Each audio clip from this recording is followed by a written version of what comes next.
appeared before the Congressional Committee to tell what I knew of activities which might lead to an attempt to set up a fascist dictatorship. The potential for the disastrous rise of misplaced power exists and will persist. The very word secrecy is repugnant in a free and open society. And we are, as a people, inherently and historically opposed to secret societies, to secret oaths, and to secret proceedings. President Bush signed a formal agreement that will end the United States as we know it.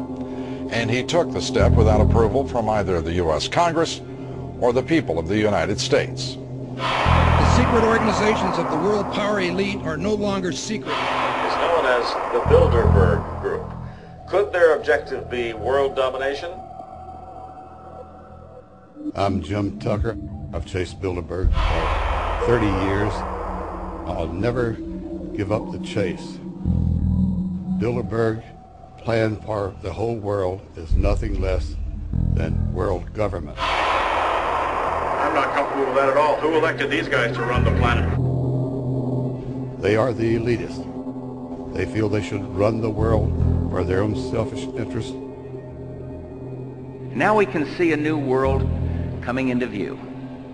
A world in which there is the very real prospect of a new world order.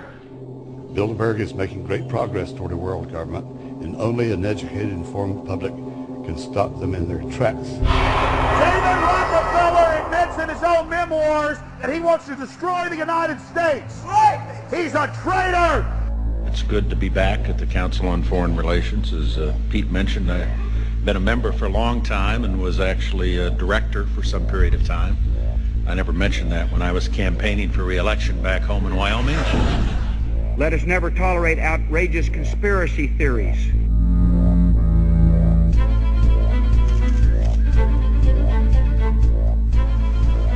I need you to move off the property, please. Some shots were fired.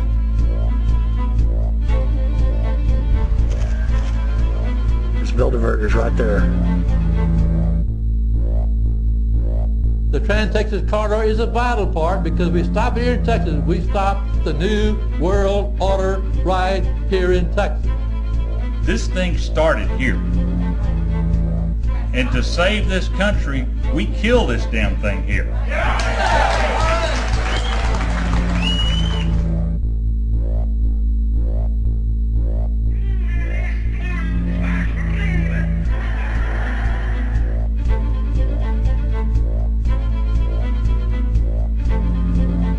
There is a chance for the President of the United States to carry out a phrase his father used, and that is a New World Order.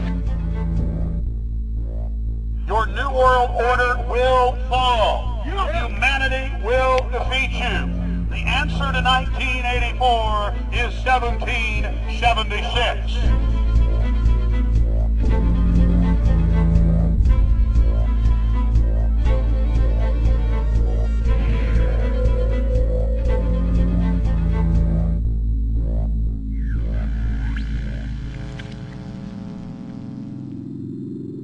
In the near future, Earth is dominated by a powerful world government.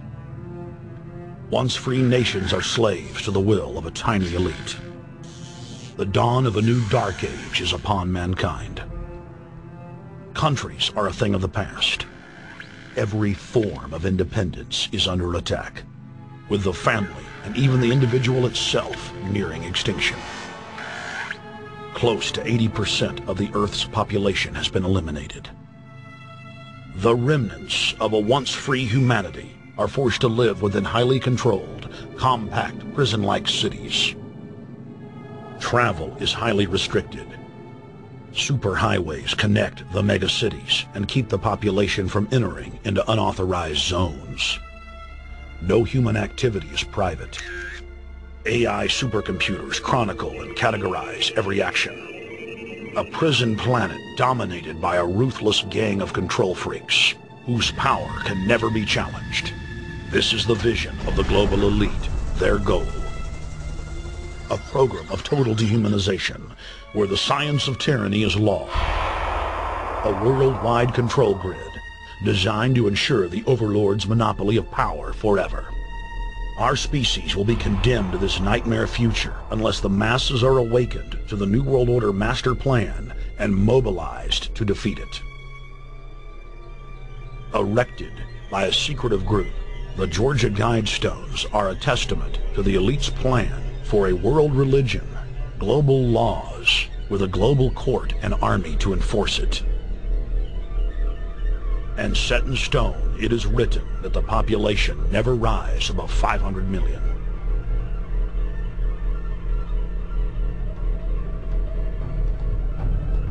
In this film, you will learn how our world is truly governed.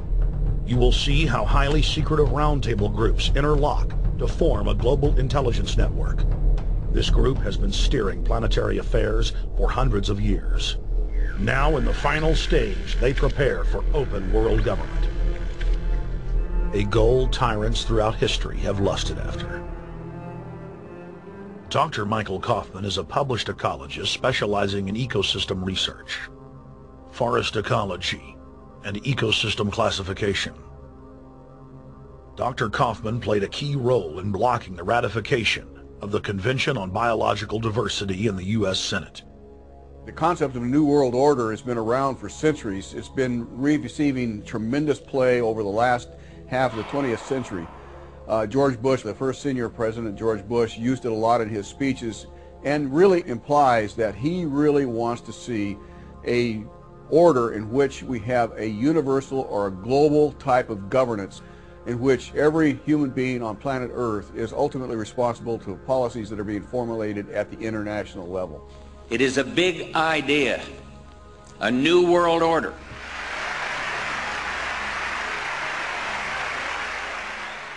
President Bush said that the New World Order was in tune, and that's what they were working for. The UN is part of that government. They're working right now very significantly for a North American Union. That's why there's a lot of people in Washington that don't care too much about our borders. They have a philosophical belief that national sovereignty is not important. It's also the reason I have made very strong suggestion that we need not be in the United Nations for our national security. It's really always the same. You go back throughout all of history, the Roman Empire, the Soviet Union, Hitler during the Nazism was always saying that it's going to create the utopia for the average person, when in fact history always shows that it does exactly the opposite. Conquest and empire is as old as civilization. Babylon, Egypt and Greece. They all built empires in an attempt to rule the world. The Roman system at its peak dominated the known world. Complex governmental systems were developed to control diverse populations.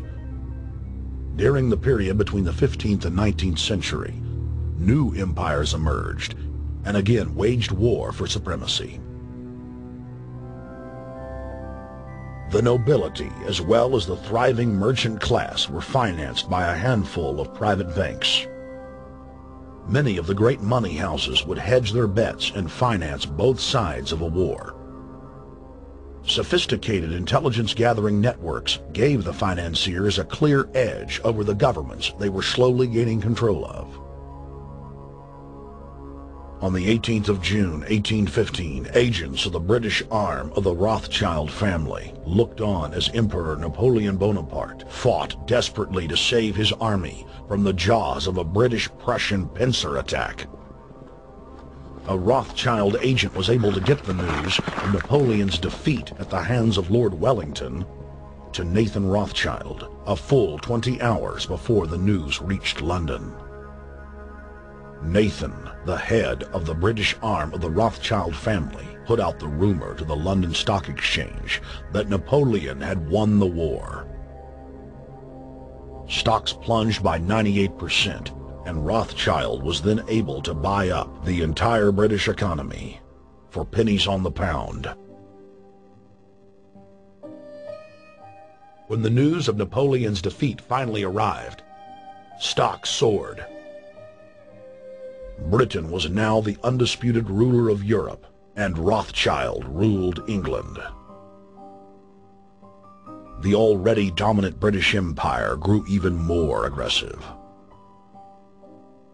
Her troops and bureaucracy spread across the globe. the sun never set on Britannia's holdings.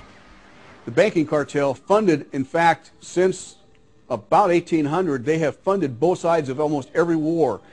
And of course, they're getting the interest off of the loans that they've given the various governments and the wars that they have actually helped stimulate and create. By 1900, Germany was a rising force and a leader of the Industrial Revolution. World War I, for instance, there was absolutely no reason to have World War I.